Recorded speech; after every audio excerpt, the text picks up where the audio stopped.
gave green light to Israelis, if not instructed them, to attack Iran's nuclear facilities.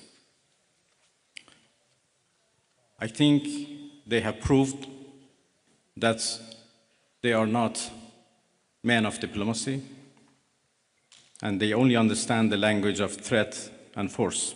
And this is very unfortunate.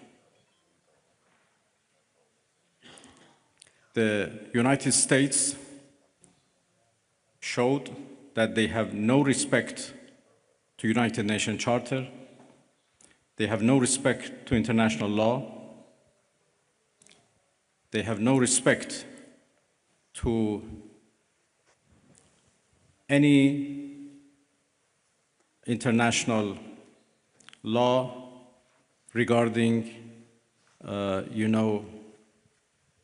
managing the world and facing challenges of the world. There is no red line that they have not crossed. And the last one, and the most dangerous one, happened only last night, when they crossed a very big red line by attacking nuclear facilities. I don't know how much room is left for diplomacy. We are now calculating the damages. And as I said, the damages are not only for our nuclear facilities. The damages are for the United Nations Charter. It was not only Iran's facilities which was bombed, it was also the United Nations Charter. It was also Non-Proliferation Regime and NPT, which was bombed last night by Americans. And it was the rule of law and international law which was bombed. So now we have to see how much room is left for diplomacy, and we will decide. Mr. Minister, the US President Donald Trump warned that Iran must now make peace, otherwise the future attacks, he says, would be far greater and much easier. So how is Tehran responding to that threats from Washington? Thank you.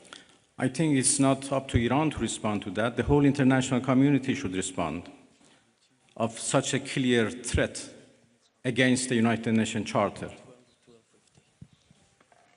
Iran has done nothing wrong. We do not understand why Iran should be attacked for a false accusation that Iran is seeking nuclear weapons. It's now more than 20 years that we are trying to prove that our peaceful nuclear program is in fact peaceful and would remain peaceful. We negotiated for a long time with the so-called P5+1, and we came to a deal which the whole world celebrated as an achievement of diplomacy. And then it was the US who withdrew from that deal and reimposed their sanctions and restarted their threats. Again, we were negotiating with the same administration. Then all of a sudden they decided to attack us, first by Israelis, then by themselves. And now they are threatening us for more attacks. So it's not up to Iran, but it's up to the international community to condemn this, to prevent this. Otherwise, there would be nothing left for the international law, for the security at the world level. The Security Council should play its role, should play its responsibility to condemn and prevent these kind of threats.